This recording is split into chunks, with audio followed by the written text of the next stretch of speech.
اچھا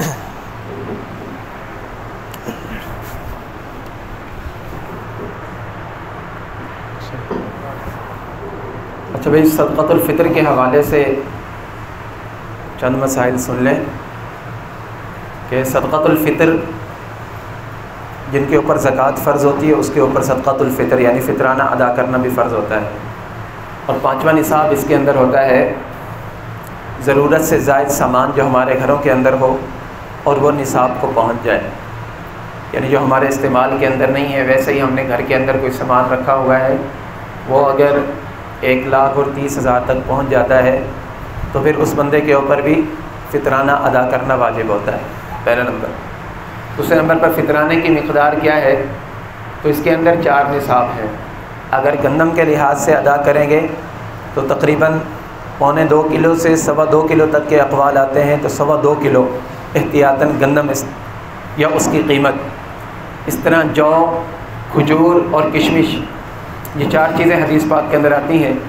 تو گندم کے علاوہ باقی 3 چیزوں کے لحاظ سے اگر دیں گے تو ان کے 4.5 کلو وہ کھجور، جو یا کشمش یا وہ دے دیں گے یا ان کی قیمت دے دیں گے۔ 2 باتیں۔ تیسری بات، ہمارے گاؤں کے لحاظ سے چونکہ یہاں پر کافی آدمی باہر ہیں تو یہ اہم مسئلہ آج ہی مجھے پتہ چلا ہے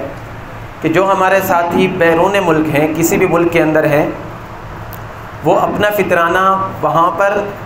وہاں کی قیمت سے ادا کریں گے، یہ تقریباً سب کو پتہ ہوگا۔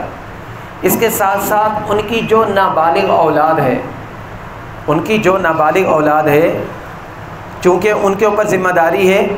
تو وہ اپنی نابالغ اولاد کا فطرانہ بھی اس ملک کے لحاظ سے ادا کریں گے۔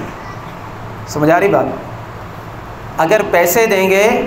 سعودیہ والے، سعودیہ میں اپنا جتنا فطرانہ نکالیں گے، ان کی نابالغ اولاد دنیا کے کسی بھی کونے میں ہو، وہ سعودیہ کے لحاظ سے نابالغ اولاد کا فطرانہ ادا کریں گے، بالغ اولاد کا نہیں، چونکہ نابالغ اولاد اس کے ماتحت ہوتی ہے، ان کا فطرانہ اس کے لحاظ سے ادا کریں گے۔ دوسری صورت یہ ہے کہ ان کے پیسے ادا نہ کریں، بلکہ جو جنس ہوتی ہے نا، جنس ادا کریں، مثلا گندم ہو گئی، کھجور ہو گئی یا جو ہو گیا، اگر یہ ادا کرنا چاہیں تو پاکستان میں ادا کریں یا جہاں پر ادا کریں، تو پھر ان کی وہ ادا ہو جائے گی، یعنی ان بچوں کے پیسے وہاں پر ادا نہ کریں، ان کی کھجور خرید کر یا جو خرید کر یا گندم خرید کر یہاں سے جن سے گندم دے دیں، پھر ان بچوں کا بھی فطرانہ ادا ہو جائے گا۔ بصورت دیگر اگر پیسے ادا کر رہے ہیں تو پاکستان کے لحاظ سے پیسے ان کے ادا نہیں ہوں گے، پیسے ان کے سعودیہ یا جس ملک کے ہیں اس لحاظ سے ادا کرنے ہوں۔ ٹھیک ہے جی؟